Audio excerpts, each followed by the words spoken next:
Jenista Joakim Mhagama ametutoka na hatunaye tena, kwa vile ametangulia kule ambapo sote siku yetu ikifika tutamfuata. Ameaga dunia leo Disemba 11 mwaka 2025 na kuacha majonzi makubwa na simanzi, sio kwa familia yake tu, bali kwa wengi waliomfahamu kwa karibu na wananchi kwa ujumla. Kifo cha Mhagama kilitangazwa na Spika wa Bunge la Tanzania, Mussa Azzan Zungu. Jenista Mhagama alizaliwa Juni 23 mwaka 1967 katika ardhi yenye historia ndefu ya watu wa kabila la Wangoni. Safari yake ya elimu ilimpeleka katika shule ya sekondari ya wasichana Peremiho alikohitimu mwaka 1986. Kisha kupata diploma ya ualimu kutoka Chuo cha Ualimu Korogwe mwaka 1989.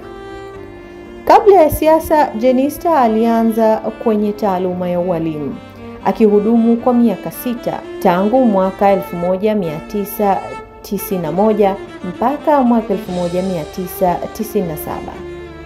Ni hapa alipokuzwa misingi ya nidhamu, utumishi na kujitoa kwa jamii, mbegu zilizokuja kuzaa kiongozi shupavu baadaye.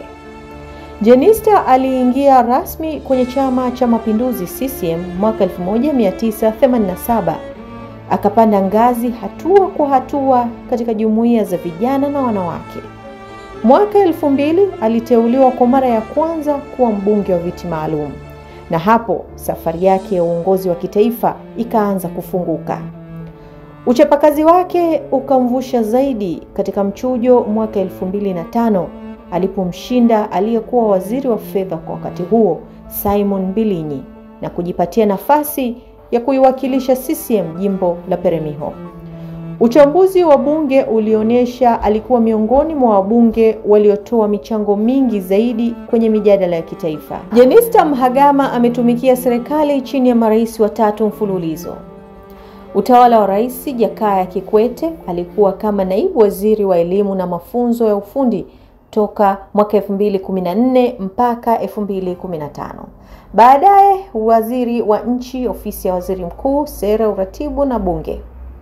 Utawala wa John Pombe Magufuli, Disemba 15, aliteuliwa kushika wadhifa mkubwa zaidi kama waziri wa nchi, ofisi ya waziri mkuu, sera, bunge, kazi, ajira, vijana na wenye ulemavu. Utawala wa Rais Samia Suluhu Hassan mnamo Januari mwaka 2022 alihamishwa kwenye ofisi ya Rais, utawala bora na huduma za umma. Baadaye katika marekebisho ya baraza aliteuliwa kuwa waziri wa afya, akiendelea kusimamia sekta nyeti kwa ustawi wa taifa.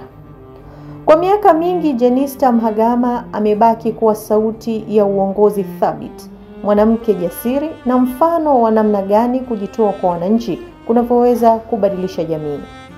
Kutoka kuwa mwalimu hadi kuwa mmoja wa mawaziri muhimu nchini ni safari ya kujivunia. Leo Tanzania inaomboleza, Peremiho imepoteza kiongozi, bunge limepoteza sauti, taifa limepoteza mama shupavu wa ardhi ya Wangoni. Mungu ailaze roho yake mahali pema peponi. Kwa niaba ya mchanganya picha, mimi ni Leila Mary, Daily News Digital.